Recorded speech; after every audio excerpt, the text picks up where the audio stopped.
لله وكفى والصلاة والسلام على عباده الذين اصطفى أما بعد فقد قال الله تعالى في الكلام المجيد والفرقان الحميد لقد كان لكم في رسول الله أسوة حسنة وقال النبي صلى الله عليه وسلم لا يؤمن أحدكم حتى أكون أحب إليه من والده وولده والناس أجمعين سبحان ربك رب العزة عما يصفون وسلام على المرسلين والحمد لله رب العالمين اللهم صل على سيدنا محمد وعلى آل سيدنا محمد وبارك وسلم اللهم صل على سيدنا محمد وعلى آل سيدنا محمد وبارك وسلم۔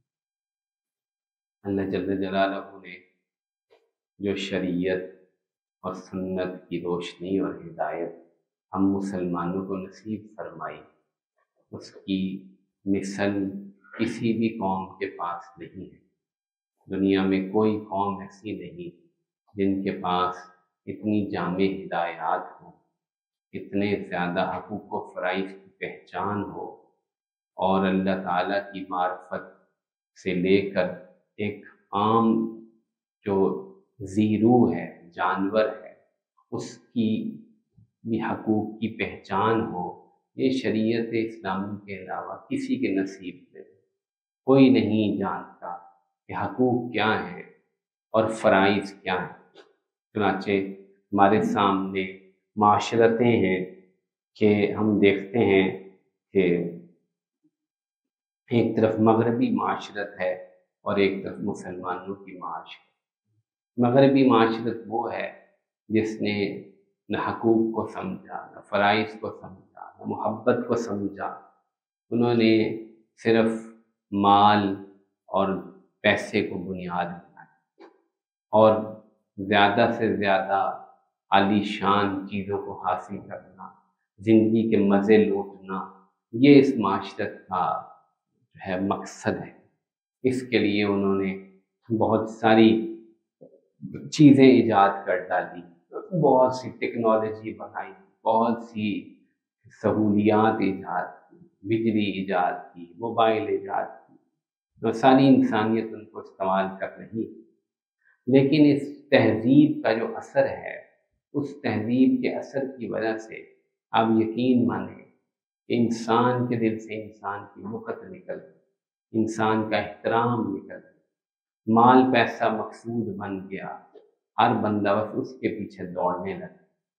اس وجہ سے ہم یہ دیکھتے ہیں کہ مسلمانوں کی جو معاشرت ہے اس میں اور مغرب کی معاشرت میں اس قدر فرق ہونے کے باوجود مسلمان آہستہ آہستہ مغرب کی معاشرت میں رنگے جانے لگے۔ مغرب کا لباس، مغرب کے طور طریقے، مغرب کے انداز میں کھانا، مغربی انداز میں پینا، مغربی انداز میں سونا، اس کا لازمی نتیجہ وہی نکلنا تھا جو وہاں نکلا، جو لازمی نتیجہ وہاں نکلا تھا۔ جب وہی چیزیں یہاں آئیں تو وہی نتیجہ نکلنا تھا، اور وہ ہوا۔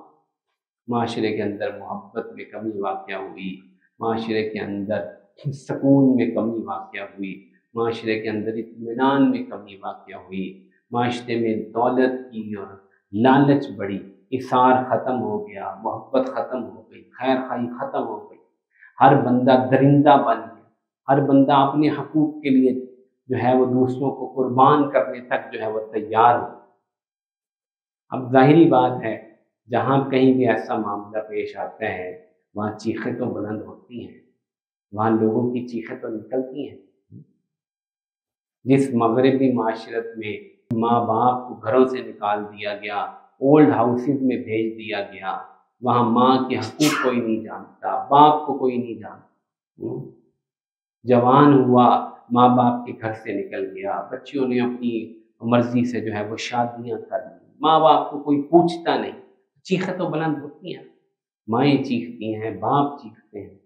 بہت عرصہ پہلے میں نے یہاں ایک بیان کیا تھا، ایک ایسی نرس جس نے ایک کتاب لکھی، top 5 regrets of the dying, کہ مرنے والوں کی 5 بڑی حسرت. تو اس عورت نے تقریباً 1000 سے اوپر بوڑھے باپوں اور عورتوں کا انٹرویو کیا جو اس کے ہسپتال میں مرے. والدین نے چھوڑ، ان کے اولاد نے چھوڑ دیا، بچیوں نے چھوڑ دیا، بچوں نے چھوڑ دیا. تو وہ مجبور ہو گئے کہ کچھ تو اس کا نتیجہ کرے. تو انہوں نے ڈیز بنانے شروع. ڈیز، سارا سال رنگ رنگیاں کرو، موج مستیاں کرو. ایک دن منا. کیا ڈے ہے؟ Father day. کیا ڈے ہے؟ Mothers day. کیا ڈے ہے؟ Pets day. اب جو ہے وہ فرینڈز ڈے، ای فرینڈز ڈے. ٹھیک ہے. اور اس کے علاوہ جو آپ آگے چلے تو اس کے بعد جو ہے وہ پھر آپ کو اور بھی ویلنٹائن ڈے، جس میں جو ہے محبوبوں کے جو ہے وہ آپس میں ملے. عجیب عجیب. سارا سال ماں کو پوچھنا نہیں، مدرس ڈے پہ جا کے ماں کو ایک گلدستہ پیش کر دیا، اولڈ ہاؤس میں چلے گئے، ماں سے مل لیا، اس کو کوئی کھانے کی چیز کھلا دی. تو کیا خیال ہے؟ حق ادا ہو گیا. اس سے بڑی بھی کوئی بیوقوفی ہوگی؟ اس سے بڑا بھی کوئی ظلم ہوگا کہ 365 دنوں میں ایک دن جو ہے وہ بنا لیا جائے؟ ٹھیک. اس طرح جو ہے بچوں کے لیے برتھ ڈے. دیکھیں ہر ایک کے آگے ڈے لگتا ہے. برتھ ڈے، جس دن یہ پیدا ہوا اس دن ایک کیک منگوا لو، اس کو کچھ کھلا دو. برتھ ڈے، برتھ ڈے بن گئی. فادرز ڈے، مدرس day, pets day, dogs day. یہ عجیب عجیب ڈے ایجاد کیے انہوں نے. تو اس کا مطلب یہ ہے کہ جو ڈے منایا جا رہا ہے اس دن تو آپ جو ہے کچھ اپنی محبت کا اظہار کریں گے، کچھ عقیدت کا اظہار کریں گے، اور آگے پیچھے کچھ پتہ ہی نہیں. اسی طرح جو ہے پھر ہم دیکھتے ہیں انڈیپینڈنس ڈے، آزادی کا دن. سارا سال جو ہے اپنے ملک کے ساتھ برا سلوک کرو اور آزادی کے دن جو ہے ملک کی محبت میں وہ تقریریں کرو. ٹھیک. پھر جو جس جگہ کے لیڈر ہیں ان کا ڈے منایا جائے گا. جو بھی بڑا کوئی بزرگ گزرا، کوئی قوم کا محسن گزرا، اس کا ڈے منانا شروع کر دو. اس ڈے پہ اس کی زندگی پہ کوئی تقریر کر لو، کوئی باتیں کر لو، آگے پیچھے سارا سال اس کو پوچھ لو. تو یہ جو ڈے کلچر ہے یہ خالصتاً جو ہے وہ یورپی تہذیب کی جو ہے وہ اس نے بنایا، اس کو بنایا، اس کو ایجاد کیا، اس کو چلایا کہ یہ ایک طریقہ ہے. یہ بالکل جو ہے غلط طریقہ ہے. نہ ماں سے محبت کرنے کا ایک دن ہوتا ہے. رسول اللہ صلی اللہ علیہ وسلم نے فرمایا جو ہر روز صبح اپنے ماں باپ کو محبت کی نظر سے دیکھے ایک مقبول حج کا ثواب پائے. یہ تو ہر روز کا مسئلہ ہے. اس میں مدرس ڈے کہاں سے آ گیا؟ اس میں فادرس ڈے کہاں سے آ گیا؟ مجھے تو ہر روز اپنی ماں کے پاؤں دبانے ہیں، مجھے تو ہر روز اپنے والد کے ساتھ حسن سلوک کرنا ہے، مجھے تو ہر روز اپنی اولاد کے لیے خیر خواہی کرنی ہے. برتھ ڈے منا کے آگے پیچھے سارا سال اولاد جدھر مرضی پھرتی رہے، اس کی کوئی خبر ہی نہیں. یہ تو ہمارا طریقہ ہی نہیں، یہ تو ہمارا مزاج ہی نہیں.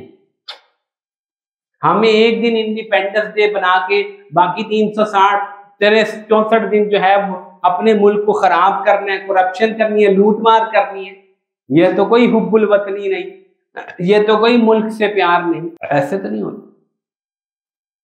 آزادی کے ملنے پہ پھر ان چیزوں کو، ان ڈیز کو ایک میلوں کا سا جو ہے وہ اس کا بنا دیا منظر، میلہ ہو جائے. اس بات کو سمجھے ذرا.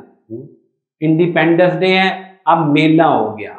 موٹر سائیکلوں پہ جو ہے وہ ویلیاں نکالنے، سلنسر نکال کے گھوم رہے ہیں، آزادی منانے. مطلب یہ کیا بات ہوئی؟ ٹھیک ہے. اس کے بعد جو ہے وہ ابھی میں اس مضمون کو مختصر کرنا چاہتا ہوں. اتنے زیادہ ڈیز ہیں وہاں پر اور ان میں دن بدن اضافہ ہوتا چلا جاتا ہے. جس چیز کو وہ اپنے معاشرے میں نظر انداز کر دیتے ہیں اس کی کمی پورے کرنے کے لیے ایک ڈے رکھتے. مزاج ہمارا بھی یہی بن گیا. اس دن جو ہے وہ ہم اب آہستہ آہستہ ہماری جو ہے وہ مزاج میں تبدیلی واقع ہونی شروع ہوئی. ہمارے ہاں خاندانی نظام ٹوٹ نہ سکا. ماں باپ گھروں میں ہی رہتے ہیں، انہوں نے تو بہت کوشش کی لیکن ماں باپ سے تعلق میں کمی واقع ہونی شروع ہوئی. رشتہ داروں سے تعلق میں کمی واقع ہونی شروع ہو، کبھی مل نہیں رہا۔ ایک ہمارا زمانہ تھا جب جو ہے وہ برس ہر برس جو ہے وہ ایسے ہوتا تھا کہ رشتہ داروں کے ساتھ بیٹھنا اور ان کے حال چال پوچھنا، خالاؤں کے گھر جانا، چاچیوں کے گھر جانا، ماموں کے گھر جانا، جا کے رہنا، ہم کبھی ایک ماموں کے گھر، کبھی ایک خالہ کے گھر، یہ تو تصور ہی نہیں۔ نانی کے گھر چلے گئے، 10 دن نانی کے گھر رہ لیے، ایک ماموں کے گھر 3 جا کے رہے۔ آج کوئی تصور ایسا ہے، اتنی جدت پائی۔ اب یہ ہے کہ گرینڈ مدرس ڈے نکال دیا انہوں نے، گرینڈ ماں ڈے، نانی کا دن، دادی کا دن، بس ایک دن دال میں دادی سے مل لو، ختم ہوئی بات۔ اللہ اکبر۔ تو یہ عجیب سی ایک چیز نکالی اس تہذیب نے کہ سارے حقوق اور فرائض اور محبت کا کلا کما کر دیا۔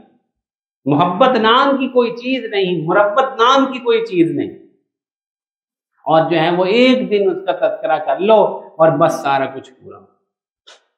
کچھ اسی طرح کی تصویر جو ہے وہ ہمارے یہاں جو ہے وہ ادھر بھی ربیع الاول میں بھی دکھائی دینے شروع ہو گئی کہ بھئی ایک دن جو ہے وہ ربیع الاول کو میلہ کر دو، ٹیپ چلا دو، نعتیں اونچی اونچی چلا دو، اونچی اونچی نعتیں چل رہی ہیں، پہاڑیاں بنانی شروع کر دیں۔ پہاڑیاں کہاں سے آئی گئی آپ بتائیے؟ ان پہاڑیوں کا کیا تصور ہے؟ کیا صحابہ میں سے کسی نے کوئی پہاڑی بنائی تھی؟ مجھے تو آج تک ان پہاڑیوں کی سمجھ نہیں ہے۔ جگہ جگہ پہاڑیاں بنائی جا رہی ہیں اور اس میں جو ہے مختلف قسم کی جو ہے وہ گاڑیاں چلا رہے ہیں، کہیں پانی نکل رہا ہے، کہیں روشنی نکل رہی ہے، عجیب۔ اور جو ہے ڈسکو قسم کی نعتیں ہیں، اور بیچ میں جو ہے وہ مرد و عورت کا اختلاط ہے۔ نماز تو پڑھی نہیں، لیکن بس جو ہے وہ ایک میلہ بن گیا۔ اور ہمارے ہاں چونکہ ڈے کا لفظ نہیں چلتا، اس نے عید کا لفظ قرار دے دیا۔ آپ عید کہہ دیں اس کو، بھائی یہ عید ہے، ٹھیک ہے، تو عید بنا دیں آپ اس کو، کوئی عید بنا دیں، کوئی اور نام لکھ دیں، یوم فلاں، یوم رکھ دیں۔ تو بھائی کیا ایک دن ہے رسول اللہ صلی اللہ علیہ وسلم کی محبت کے لیے؟ نہیں، رسول اللہ صلی اللہ علیہ وسلم سے ہماری محبت ایسی ہے کہ سال کے 365 دن اور مہینے کے 30 دن اور ہفتے کے 7 دن اور 24 گھنٹے کے ہر گھنٹے میں رسول اللہ صلی اللہ علیہ وسلم سے جو ہماری محبت ہے وہ اصل ہے۔ ہمارا ہر زندگی کا لمحہ جو ہے وہ رسول اللہ صلی اللہ علیہ وسلم کی محبت کے لیے وقف ہے۔ ہمیں ان کی یاد کے لیے کسی پہاڑی کی ضرورت نہیں ہے بھائی، کہ ہم ان کی پہاڑی دیکھ کر، مکہ کی پہاڑیوں سے شاید کوئی آئیڈیا لیا گیا ہے کہ مکہ کی پہاڑیاں دیکھ کر ہمیں کوئی ان کی یاد آ جائے، یا ہم کوئی نعت سنیں گے تو ہمیں رسول اللہ صلی اللہ علیہ وسلم کی یاد آئے گی، یا ہم کوئی مٹھائی بنائیں گے یا کوئی کھانا پکائیں گے تو ہم ان کی یاد کریں گے۔ تو بھائی یہ چیزیں جو ہیں رسول اللہ صلی اللہ علیہ وسلم کی یاد کے لیے نہیں ہیں، یہ وہی ایک مزاج ہے، ایک دن منا لو، ایک دن منا، پھر سارا سال جو ہے رسول اللہ صلی اللہ علیہ وسلم کی محبت اور ان کی سنت کے ٹکڑے کرتے تھے، پھر سارا سال جو ہے جھوٹ بولو، سارا سال جھوٹ بولو، اور ایک دن جو ہے اپنے بس جو ہے وہ گناہوں کو معاف کرانے کے لیے کوئی سبیل لگا دو۔ بہت عجیب یہ مزاج ہے۔ یہاں پہ جو ہے قریب میں ایک مزار ہے بہت بڑا لاہور کا، وہ سارا سال جو ہے گوالے جو ہیں 364 دن جو ہے وہ خوب پانی ڈالتے ہیں اور حرام کی کمائی کما کے ایک دن وہاں سبیل لگا دیتے ہیں کہ چلو جی سارے گناہ معاف ہو گئے۔ ایسے گناہ معاف نہیں ہوتے بھائی۔ حرام کی کمائی سے کی بھی عبادات اور صدقے قبول نہیں ہوتے، بات کو سمجھیں آپ۔ حرام کی کمائی سے کیے ہوئے صدقات قبول نہیں ہوتے، عبادتیں قبول نہیں ہوتی۔ تو ایک آدمی نے بہت حرام کمایا اور اس کے بعد اس نے کہا کہ جی میں ایک سبیل لگا دیتا ہوں یا میں ایک بکرا ذبح کر دیتا ہوں۔ ان اللہ تعالی طیب لا یقبل الا طیبا، اللہ تعالیٰ کے نبی نے واضح طور سے فرمایا کہ اللہ تعالیٰ تو پاک ہیں اور پاک چیز کے علاوہ کوئی چیز قبول نہیں کرتے، پاک کے علاوہ کچھ قبول نہیں کرتے، سمجھ گئے؟ تو یہ کیا طریقہ ہم نے بنا دیا؟ تو میرے بھائیوں رسول اللہ صلی اللہ علیہ وسلم کی جو سنتیں ہیں ان کو تو ہم یاد کرتے کوئی نہیں، اس کا تو کوئی مذاکرہ ہوتا ہی نہیں۔ کوئی ایسی جگہ ہو جہاں رسول اللہ صلی اللہ علیہ وسلم کی سنتیں بیان کی جا رہی نہیں۔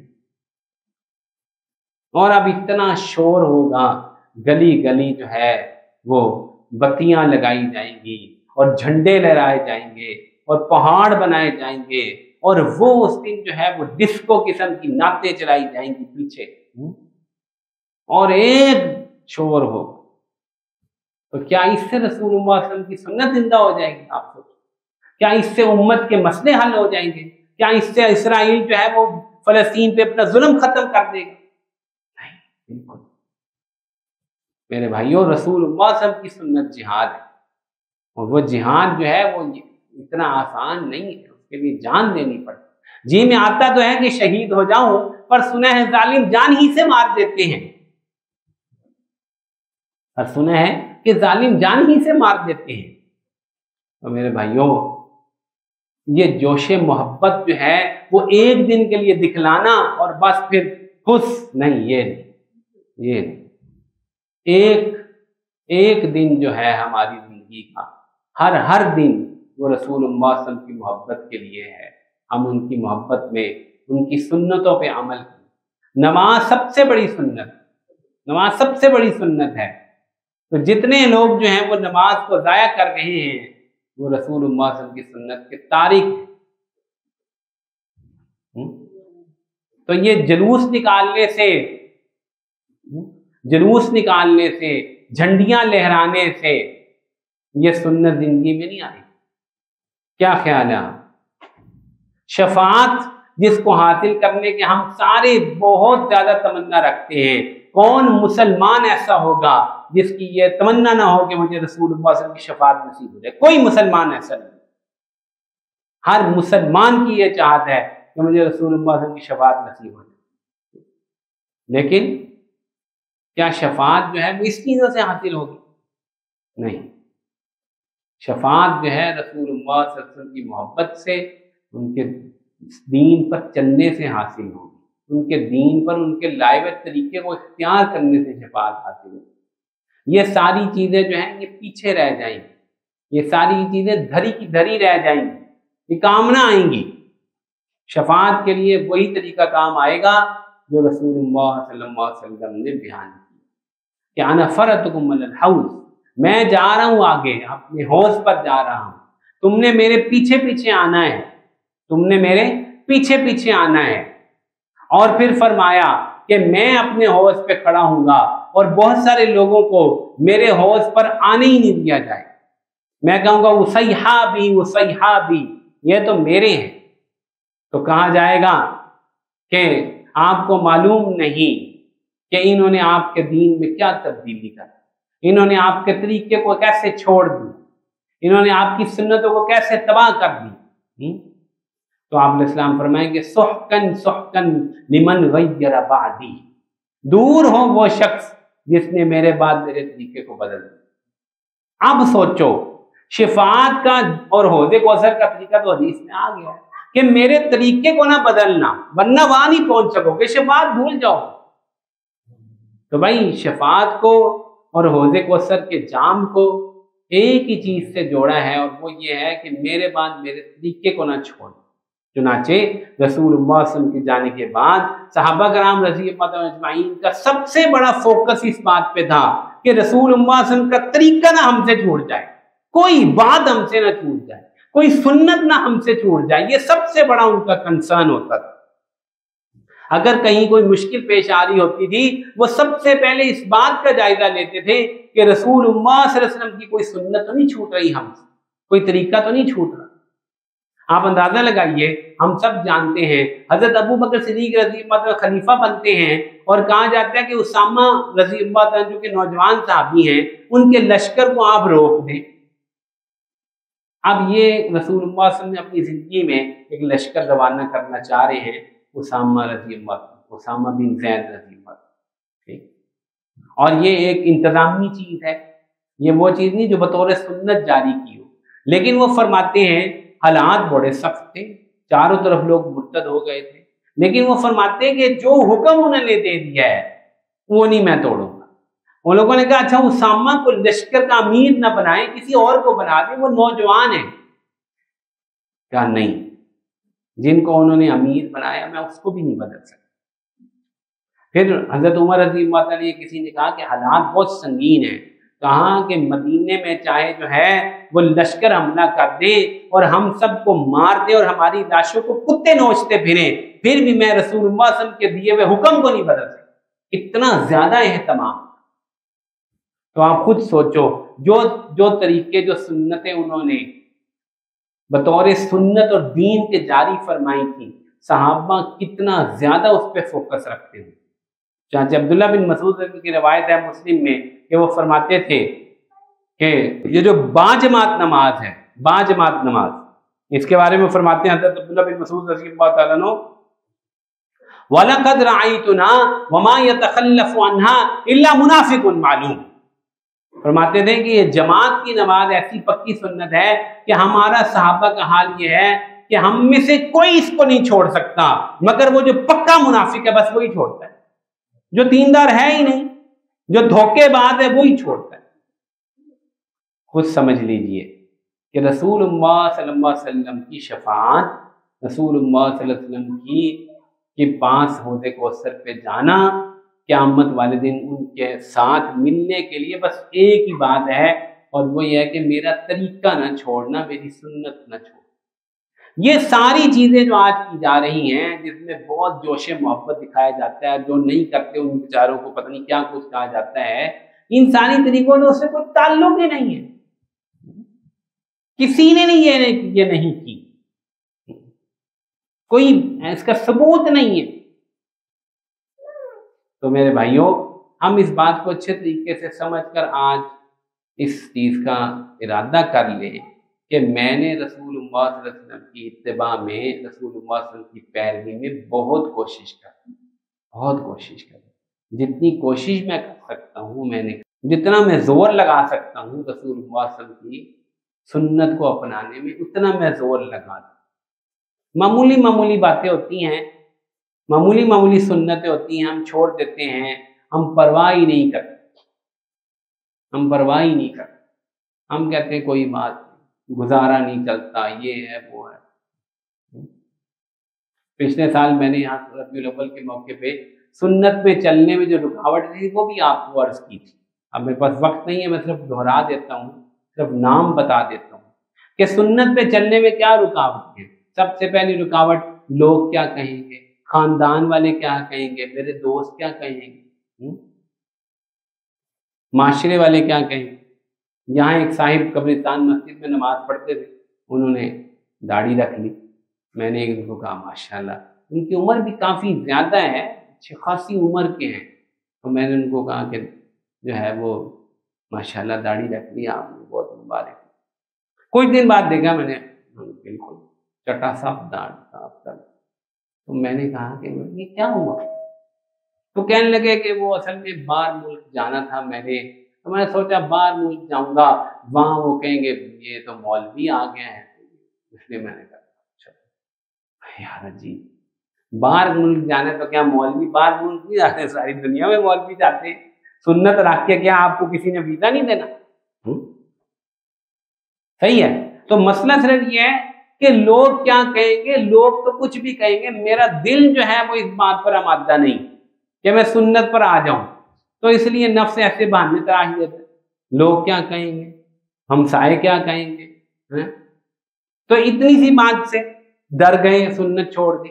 شادی بیاہ میں ہم کہتے ہیں مسجد میں نکاح پڑھا لو، کہتے ہیں جی ہاں بات تو ٹھیک ہے سنت ہے، لیکن لوگ کیا کہیں گے، کیسے مسجد میں نکاح پڑھائیں، ولیمہ سادہ کر لو، وہ کہتے ہیں نہیں یہ تو ہماری ناک کٹ جائے گی، تو میری ناک کٹ جائے گی، میری خاندان میں برادری میں میرا کوئی پوچھنے والا نہیں ہوگا، یہ عجیب سی بات ہے، اس پہ ہم سنت چھوڑ دیتے ہیں۔ رسول اللہ صلی اللہ علیہ وسلم کے صحابی حضرت مدائن حضرت بلال، سلمان فارسی جب مدائن کے گورنر تھے، بڑا مشہور واقعہ ہے، کھانا کھا رہے تھے، لقمہ ہاتھ سے گر گیا، کسی نے کہا کہ یہ اٹھا کے کھانے لگے، کسی نے کہا کہ یہ بڑے بڑے یہاں لوگ موجود ہیں، کہا ان اہموں کی وجہ سے رسول اللہ صلی اللہ علیہ وسلم چھوڑ دی۔ میں اتنا بے وقوف ہوں، یہ احمق ہیں، ان کو کیا پتا. اور ہم اتنے احمق ہیں کہ لوگوں کے ڈر سے جو ہے وہ ہم سنت چھوڑ دیتے ہیں. برادری والے کیا کہیں گے، میری ناک کٹ جائے گی، لوگ کیا کہیں گے کہ یہ کیا کیا. ہم نے بچی کی شادی کرنی تھی، ہم نے کہا کوئی نظام نہیں چلائیں گے، کچھ نہیں ہوگا. تو لوگوں نے کہا کہ ساری عمر لوکاں کو لوگ کھاتے رہے ہو، آج اپنی باری آئی ہے تو اسی کہتے کو اسی کو فنکشن کوئی نہیں کرنا. یہ بھی ایک دلیل ہوتی ہے. بھائی ہم نے لوگوں کو کہا تھا کہ ہمیں کھلاؤ، بھائی انہوں نے کھلایا، ہم نہیں کھلانا چاہتے، ہم نہیں کرنا چاہتے، بس بات ختم ہوئی. تو اس لیے جو ہے برادری کا خوف، معاشرے کا خوف، باتوں کا خوف، یہ ہمارے اوپر آ جاتا ہے کہ جی ساری ہندوانہ رسمیں سارے ہی ایسے کرتے ہیں، جی ہم کیسے چھوڑ دیں. تو ہم بہت ساری رسومات کی وجہ سے سنتوں کو قربان کر دیتے ہیں. رسومات بہت بڑی رکاوٹ ہے سنت کے مقابلے میں. یعنی کہ گویا کہ ایک رسومات کا ایک پورا جہان ہے، اور ہر برادری اور ہر قوم کے علیحدہ علیحدہ رسومات ہیں، ہاں علیحدہ علیحدہ، اور وہ اس پہ چلتے. 2-3 دن پہلے کی بات ہے، کسی نے مجھے کہا کہ مہر کی کیا مقدار ہے، مہر کی مقدار بتا دیں. انہوں نے کہا کہ ہم تو شرعی مہر رکھنا چاہتے ہیں، لیکن ہمارے ہاں جو ہے 5-5 لاکھ مہر کا جو ہے رواج ہے. اب 5 لاکھ سے کم کر نہیں سکتے، ہم مجبور ہیں.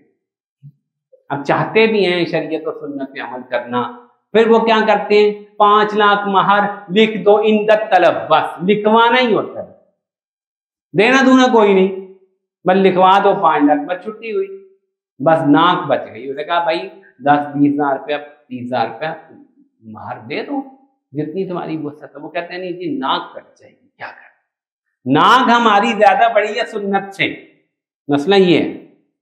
تو میرے بھائیوں اسی طرح جو ہے دوسری بڑی رکاوٹ خود میرا نفس سنت پہ چلنے پر. دوسروں کی تو بعض اوقات ہم صرف بہانہ لگا رہے ہوتے ہیں کہ دوسرے کیا کہیں گے، اصل میں ظالم نفس ہی نہیں مانتا، ظالم نفس ہی نہیں مانتا. مسئلہ سارا یہ ہے. تو ہمیں جو ہے بہت ساری سنتیں، بہت سارے طریقے جو ہے وہ ہمارے سامنے ہوتے ہیں، لیکن ہمارا نفس آمادہ نہیں ہوتا. ہمیں ہمارا جی جو ہے اس کو سنت بھاتی نہیں ہے، ہمیں پسند نہیں آتی سنت، ہمیں سنت واقعتاً پسند نہیں آتی. اس وجہ سے ہم جو ہے وہ ہمیں لگتا ہے کہ یہ طریقہ زیادہ بڑھیا ہے، یہ غیروں کا لباس زیادہ اچھا ہے، یہ ان کے طریقے سے کھانا زیادہ اچھا ہے. کتنے لوگ کھڑے ہو کے کھاتے ہیں، آپ بتاؤ کوئی مسلمان ایسا ہوگا جس کو یہ پتہ نہ ہو کہ کھڑے ہو کے کھانا خلاف سنت ہے. بہت اچھی طرح ہمیں یاد ہے ہمارے شیخ حضرت ڈاکٹر شاہد عبید صاحب رحمۃ اللہ علیہ کے ساتھ ایک شادی میں گئے، انہوں نے کوئی بیٹھنے کا انتظام نہیں کیا تھا. حضرت نے کہا انتظام کرا دو، وہ ٹس سے مس نہ ہو.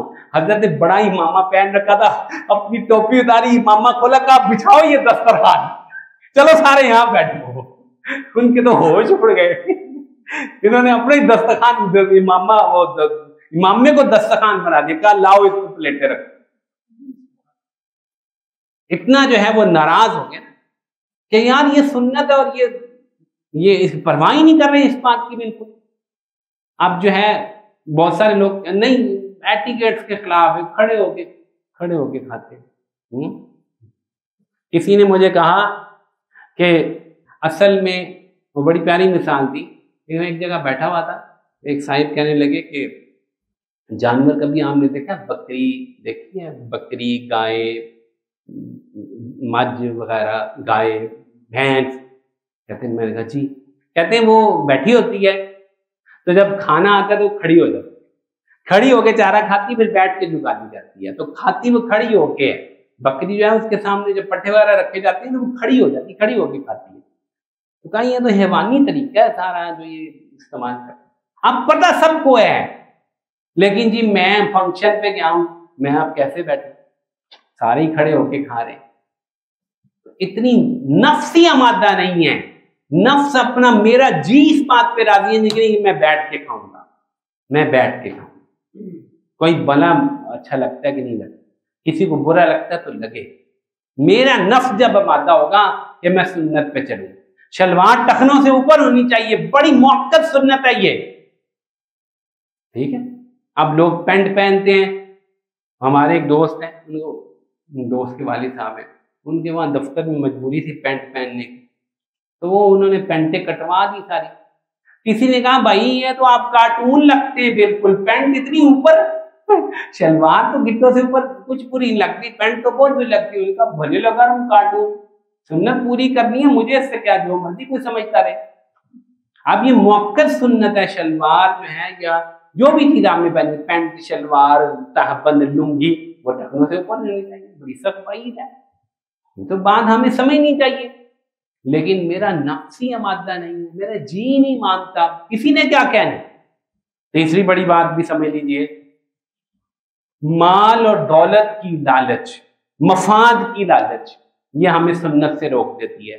مال کا معنی ہے سنت کے خلاف طریقہ اختیار کر لیں گے، سنت کے خلاف تجارت کریں گے. بدوء صلاح کا مسئلہ ہم اکثر بیان کرتے ہیں کہ جب تک باغ میں پھل ہی نہ آئے اس کی بیع جائز نہیں ہوتی، اور آپ علیہ السلام نے بالکل وضاحت سے منع فرمایا ہے. لیکن یہ سارے باغ ایسے ہی بیچ دیتے ہیں، ابھی تو اس میں بور بھی نہیں آیا ہوتا. کیوں؟ مال کی لالچ، پیسے کی لالچ، اس کی وجہ سے سنت چھوڑ دیتے ہیں. کی وجہ سے آپ علیہ السلام نے فرمایا کہ جو ہے وہ یہ فلاں فلاں ان چیزوں میں سود ہے، یہ ان چیزوں کے بدلے میں نہ لیا جائے، بلکہ جو ہے وسن کھجور کو کھجور کے مقابلے میں، نمک کو نمک، اس طرح کی چیزیں بیان فرمائی. اور سود کے بارے میں بیان فرمایا کہ بہت زیادہ اشد حرام ہے. تو ہم شریعت و سنت کو چھوڑ دیتے. ہمیں پیسے چاہیے، ہمیں مال چاہیے، ہمیں مال چاہیے. کل قرض جر نفعا فہو ربا، ہر وہ قرض جو نفع کھینچے وہ ربا ہے، وہ سود ہے. ٹھیک ہے، ہمیں مال چاہیے. ہمیں پتہ ہے کہ یہ بینک سود پہ مجھے جو ہے اتنا پروفٹ دے رہا ہے، اب مجھے یہاں سنت کی پرواہ نہیں، مجھے رسول اللہ صلی اللہ علیہ وسلم کے قول کی پرواہ نہیں، مجھے پیسے چاہیے، مجھے مال چاہیے. جی ہاں، میں اس لیے مرا جا رہا کہ میرے زیادہ سے زیادہ میرا خزانہ بڑھ جائے، میں اور پیسے جمع کروں، اور پیسے جمع کروں. ایک جگہ میں بیان کر، ایک جگہ ایک جنازے پر گیا تو جو ہے وہ بڑے اچھے دیندار لوگ موجود تھے. تو میں نے ان کو کہا جب جنازے والا سے، بلکہ جنازہ ہو گیا تھا، میں اگلے دن تعزیت کے لیے گیا، نہیں بلکہ ہاں شاید ایسے کچھ مجھے یاد نہیں آ رہا، جنازہ تھا یا تدفین ہو گئی تھی، میں تھوڑی سی لیٹ پہنچا.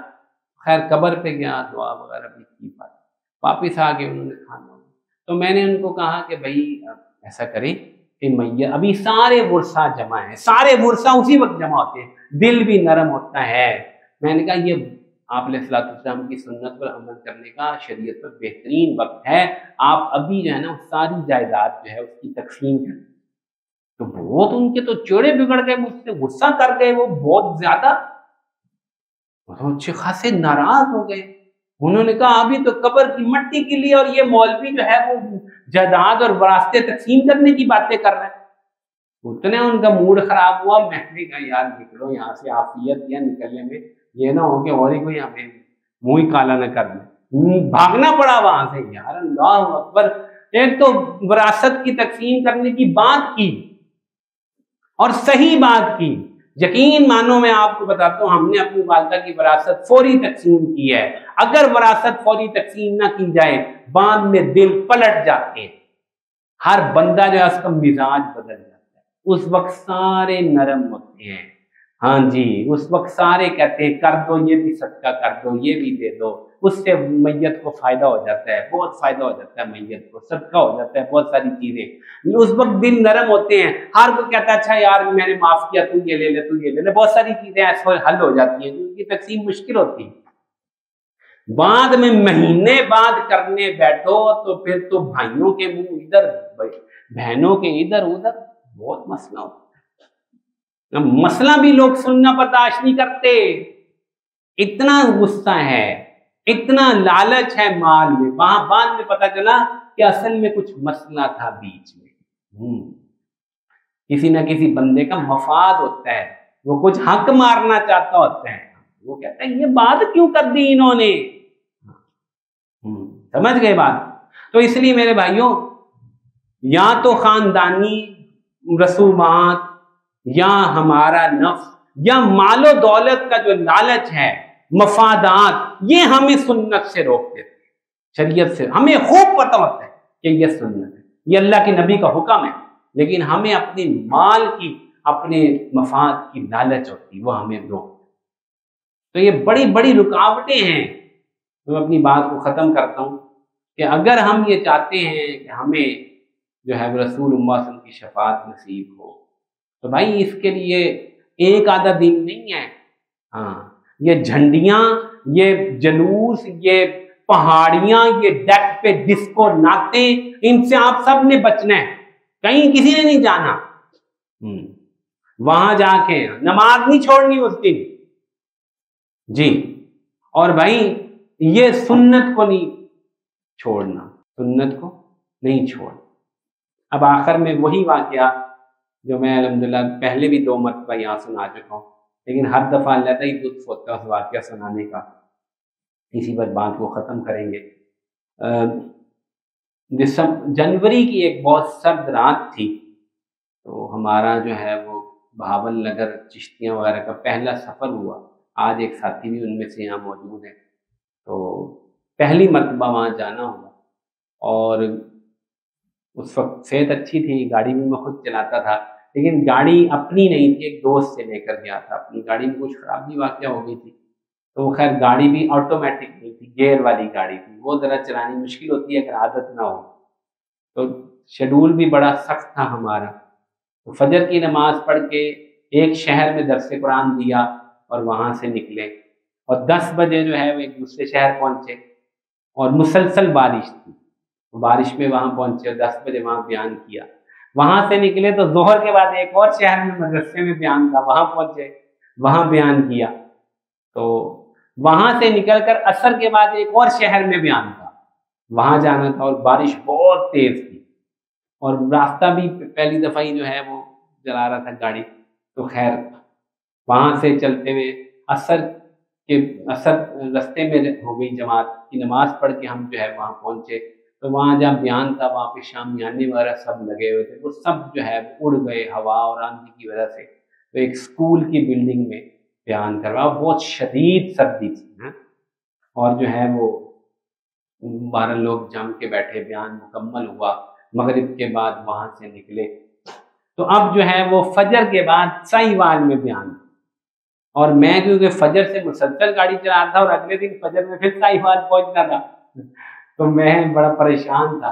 تو وہ ساتھی جو تھے انہوں نے کہا کہ ہمارے گھر چلیں اور وہاں رات گزارے۔ تو گھر بھی کوئی دریا کے اندر ہی تھا، دریائے ستلج میں، تو بہت اندھیرا راستہ تھا جس میں وہ لے کر گئے، اور بس اللہ جانتا ہے کیسے وہاں پہنچے۔ وہاں پہنچے تو بہت سخت سردی تھی، بہت کھلا علاقہ تھا۔ تو میں نے کہا یار 2 رضائیاں لے آؤ، اور میں جو ہے نا 1-2 گھنٹے آرام کروں گا، پھر دوبارہ نکلوں گا۔ 2-1 گھنٹے آرام کرنے کے بعد انہوں نے اپنا بھائی بھی مجھے دیا کہ میں اکیلا تھا، انہوں نے کہا کہ آپ اب اکیلے سفر نہ کریں، آگے بہت خطرات ہیں اور یہ راستہ بھی بہت عجیب ہے۔ تو وہاں سے ہم نکلے، اور وہ بہت عجیب و غریب سڑکوں پہ گھومتے گھومتے نا تو ایک شہر میں پہنچے۔ رات کے کوئی 12 سے 1 بجے کا وقت تھا۔ تو اس بچے نے مجھے کہا کہ یہ ہے پاک پتن شریف۔ تو میں پہلی دفعہ وہاں گیا تھا، مجھے کہا اللہ اکبر، یہ پاک پتن شریف ہے، بس مجھے بتاؤ کہ وہاں پہ کہاں ہے وہ خواجہ مزار، کیا ان کا نام ہے؟ ہاں، فرید الدین گنچک، میں نے کہا ان کا مزار ہاں۔ تو اس نے کہا ٹھیک ہے چلے چلتے۔ تو ہم وہاں گئے اور گاڑی کھڑی کی، وہاں پہ بہت بڑے بڑے بازار ہیں، میلہ ویلا لگتا ہے، لیکن اس وقت اندھیرا تھا بہت زیادہ اور کیچڑ تھا بہت زیادہ۔ تو ہم نکلے اور پھر مزار میں پہنچے، تو انہوں نے کہا کہ جوتیاں اتار دیں۔ جوتیاں ہم نے جمع کرا دی، جرابیں ہم نے نہیں اتاری۔ ہم نے کہا جرابیں خراب ہو جائیں، ٹھنڈ بہت زیادہ ہے۔ وہ بہت ساری سیڑھیاں چڑھ کے ہم اوپر گئے، تو رات کا 1 بجے سے زیادہ کا وقت ہوگا۔ تو وہاں جو ہے مزار پہ گئے، فاتحہ خوانی کی۔ جب واپس نکلنے لگے تو پیچھے مزار کے ایک ایسے کمرہ سا تھا، وہ دکھائی دیا۔ تو میں جو ہے وہ ایسے گھوم کے آیا، تو وہاں ایک چاندی کا دروازہ لگا، چاندی کا دروازہ، اس پہ 2 موٹے موٹے پرانے سٹائل کے تالے لگے ہوئے۔ تو میں نے کہا کہ یہ کیا ہے؟ یہی تو ہے وہ بہشتی دروازہ۔ اللہ اکبر! وہ ایک پہلی دفعہ زندگی میں نے بہشتی دروازہ دیکھا، تو میں نے سے کہا کہ اس کا کیا کانسیپٹ ہے، یہ کیسے اس سے پار ہوتے ہیں؟ میں نے کہا جی جو پار ہو جاتا ہے وہ بہشتی ہو جاتا ہے۔ میں نے کہا کیسے پار ہوتے ہیں اسے؟ تو اس نے کہا کہ یہ 9-10 محرم کو کھلتا ہے، 9-10 محرم، سال میں ایک مرتبہ۔ تو میں نے کہا پھر کیا ہوتا ہے؟ کہا پھر لائن لگتی ہے، تو جہاں آپ نے گاڑی کھڑی کی ہے نا اس سے بھی بہت پیچھے لائن ہوتی ہے، اور پھر اس نے کہا کہ چونکہ بہت سارے لوگوں کو کراس کرانا ہوتا ہے تو اس دروازے کے اندر بھی ایک بندہ کھڑا ہوتا ہے جو ڈنڈا مارتا ہے یا جوتی مارتا ہے، اور ادھر سے ایک بندہ کھڑا ہوتا ہے جو دھکا دیتا ہے اور وہ باہر نکال دیتا ہے۔ تو ایک ڈنڈا پہلے پڑتا ہے پیچھے کمر پہ، اور دوسری طرف ایک ڈنڈا پڑتا ہے، بندہ باہر ہوتا ہے، کہتے ہیں بہشتی ہو۔ آپ یقین مانیں کہ میں یہ بات سن کے نا تو بہت ایک دل میں نا تڑپ پیدا ہوئی، یار یہ تو میں کر نہیں سکتا، یہ تو میرے بس سے باہر ہے، کیونکہ میں اس طرح جو ہے ظاہری بات ہے۔ اس نے کہا پچھلے سال 7 لاکھ یا 5 لاکھ آدمی کی لائن لگی تھی اور کوئی 3 دن مسلسل یہ کراس ہوتا رہا۔ تو میں نے کہا ٹھہر جا، باہر بارش ہوئی تھی، گیلا سیل تھا، تو میں نے 2 نفر سلاتے گھاٹے پڑے جا کے، اور میں نے مراقبوں کے میں کہہ رہا یہ بہشتی دروازہ تو میں پار نہیں کر سکتا، میرے بس میں نہیں ہے، تو اور کوئی چیز ہو جو بہشت کا دروازہ ہو۔ تو بس اسی وقت جو ہے بعض اوقات اللہ کی طرف سے فوراً بات دل میں آتی ہے۔ ابھی میں نے سر جھکایا ہی تھا تو مجھے دل میں بات آنی شروع کہ اے میرے بندے، بہشت کا دروازہ میرے نبی کی سنت ہے، بہشت کا دروازہ میرے نبی کی سنت ہے، جس نے اس دروازے کو پکڑ لیا وہ بہشتی ہے۔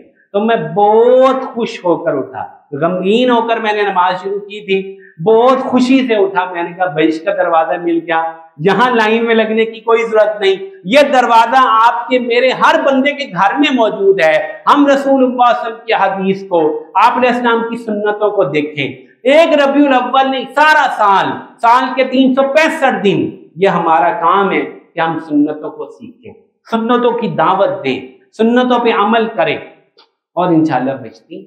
اور کیا طریقہ ہوگا؟ جو سنتوں پہ چلے گا وہ سیدھا ان کے پاس جائے گا، شفاعت بھی ملے گی، جام کوثر بھی ملے گا، انشاءاللہ تعالیٰ پل صراط پہ بھی وہ اپنی امتیوں کو پار کرائیں گے۔ تو بھئی یہ حقیقت ہے اس بات کی کہ ہم سارا سال ہی جو ہے رسول اللہ صلی اللہ علیہ وسلم کی محبت اور ان کی سنت پہ چلنے والے بن جائیں۔ آج ارادہ کر لیجئے کہ ایک ایک سنت کو میں نے جو ہے وہ اپنانا ہے۔ ابھی تک جن سنتوں میں آپ نے کوتاہی کی ہے، میں نے کی ہے، اللہ تعالیٰ ہمیں معاف فرمائے اور ہمیں جو ہے بہت عزم کے ساتھ اور حوصلے کے ساتھ ایک ایک سنت پر عمل کرنے کی توفیق نصیب فرمائے۔ وآخر دعوانا الحمدللہ رب العالمین۔